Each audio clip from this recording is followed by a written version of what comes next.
Every day you shake this onto dinner. Your kids' pasta, the eggs, the roast. A pinch here, a pinch there, and nobody thinks twice. Here is what nobody tells you. When an independent lab took a hard look at the ordinary spice rack, it found lead, arsenic, cadmium, metals a child's body has no safe dose of. The CDC is blunt. For a kid, there is no known safe level of lead. None. And this was not one weird bottle. When Consumer Reports tested 126 spices from normal grocery brands, close to a third carried enough heavy metal to worry an expert about a child eating it regularly. A third. And that word you trust on the jar, organic, natural, does almost nothing to stop it. By the end of this, you will read a spice jar the way a lab does. 7 to pull off your shelf, 3 that are a safer bet. And the one that already poisoned more than 500 kids, I saved for last. 2 things before the countdown, because this goes sideways fast. 1. A single shake of spice is not going to hurt anyone. Your oregano tonight is fine. This is about the slow math of a little bit every day for years, landing mostly on the smallest people at the table. Nobody is telling you to fear your kitchen. 2. Learn where this comes from, and the whole rack reads differently. Heavy metals are not sprayed on. They come up out of the soil the plant grew in, and out of dirty grinding down the line. Organic controls how the plant was farmed. It does not test the metal in the dirt. So a jar can be certified organic and still be loaded. The front sells you a feeling. The lab report tells you the truth. Number 7. The word organic on the front of the jar. This is the belief almost everybody holds. You pay more for the organic version and feel like you just protected your family. Here is what organic actually promises. No synthetic pesticides, no GMOs, a cleaner way of farming the plant. What it says nothing about is the lead or the arsenic sitting in the soil. Consumer Reports checked this. The organic products in their test were not lower in heavy metal than the regular ones. Same problem. Nicer sticker. Bottom line, organic tells you how the plant was grown, not what it pulled out of the ground. For heavy metals, that green label is not the shield you think it is.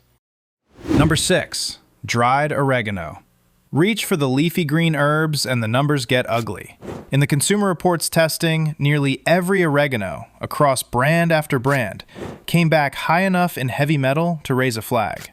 One of only 3 products in the whole study rated high concern was a ground oregano. And there is a reason the leafy ones are the worst. A dried herb is a plant with a lot of surface, and as it grows, it collects whatever is in the dust, the soil, and the roadside air, then concentrates it into the flake you sprinkle. Bottom line, oregano is one of the dirtiest players in the rack, and it is on the pizza and the pasta your kids ask for by name. Number 5. Dried thyme. Thyme is oregano's quiet twin, and it tested just as rough. Across the brands, it came back as one of the consistently high herbs, and one ground thyme landed in that same top tier of concern. Here is where it gets personal. A pinch of thyme is tiny, so people wave it off, but you use it again and again, and remember what the CDC said. For a child, there is no safe amount of lead. Not a big amount, not a small one. So the number that matters is not one dinner, it is the total, adding up quietly across a whole childhood. Bottom line, with time, the danger is not the single pinch. It is the pinch repeated 1,000 times on a body with no safe threshold. Number 4. Bright yellow imported turmeric. This one is not always an accident of the soil. Sometimes it is on purpose. Turmeric sells on color, that deep golden yellow, and cheaper roots come out dull. So in some places, processors have reached for an industrial pigment called lead chromate to paint the powder brighter and move poor product. Researchers at Stanford traced this across Bangladesh and found detectable lead in nearly half the market turmeric they sampled. And it showed up here too. One of only 3 high concern products in the Consumer Reports study was a ground turmeric. Bottom line, most of the rack is dirtied by nature. Turmeric can be dirtied by hand, a lead pigment added for nothing but a brighter color. Number 3. The dollar store spice, especially the cheap cinnamon. Now walk into a discount store and look at that spice wall. Big bottle, tiny price, a brand you have never heard of. That price comes from the cheapest possible supply, with the least checking behind it. This is not a hunch. In 2024, the FDA named ground cinnamon from a string of discount brands, Supreme Tradition among them, sold at chains like Dollar Tree and Family Dollar for too much lead. And the recall list kept growing into the next year. Bottom line, the bargain bottle is a bargain for a reason. For a spice going onto a child's plate, the cheapest jar on the wall is the last one you want. Number 2. The little imported brand in the corner of the shelf. Here is a pattern once you see it. Pull up that growing cinnamon recall list and read the names. Not the giants. It is a crowd of tiny importers you would not recognize, moving ground spice in from far away with almost nobody watching. And that is the gap. The FDA can test imported spice, but when it does look, it is mostly hunting for bacteria like salmonella, not weighing the lead. So the smallest, cheapest, least known jars are exactly the ones slipping through with the least testing between the field and your food. Bottom line, the less a brand is watched, the less you know. A no-name imported ground spice is a bet placed with almost no information. Number 1. Ground cinnamon, and the thing nobody is required to check. Here is the one I promised. Late in 2023, families were feeding toddlers a snack that felt about as safe as a snack gets: cinnamon applesauce pouches. Then, children started testing high for lead.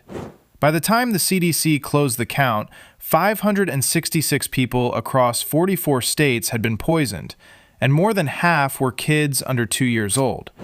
The source was the cinnamon inside, tainted with that same lead chromate pigment, at levels thousands of times over the line. Now, the part that should stop you cold. There is no federal limit for lead in a jar of spice. None. Outside of a few narrow cases, nobody is required to test that cinnamon, that oregano, that turmeric for heavy metal before it hits the shelf. One study ranks spices second only to old paint as a source of lead poisoning in American children. Bottom line, the scary part is not that a bad batch got out. It is that almost nothing in the system was built to catch it before it reached a 2-year-old. 7 traps on the spice wall. Here are the 3 moves that actually lower the odds. Safer move 1. Buy from a brand that runs a real heavy metal program and will tell you its limit. The bigger names that scored lowest in the testing, McCormick, and the Frontier and Simply Organic family, publish that they test for lead and hold their suppliers to a cap stricter than the government asks for. It is not a promise of zero, none of them can promise that. But a brand that measures and publishes beats a no-name jar that measures nothing. Safer move 2. Buy it whole and grind it yourself. A whole cinnamon stick, a whole turmeric root, whole peppercorns. A lead pigment powder can hide inside a ground jar. It cannot hide inside a stick you can see. Almost all the cheating happens in the grinding. Safer move 3. For the worst offenders, the oregano, the thyme, the basil, grow a pot on the windowsill if you can, and lean on the spices that tested cleanest. Black pepper, garlic powder, coriander, and saffron came back low again and again. Especially for the little ones, steer their food toward those. The green label is not a metal test. The cheapest jar is cheap for a reason. Your real defense is knowing which brands actually check and buying whole when it counts. Got somebody at home who grabs the biggest, cheapest spice bottle on the shelf without a second thought? Send them this one. New investigation every week. Hit subscribe.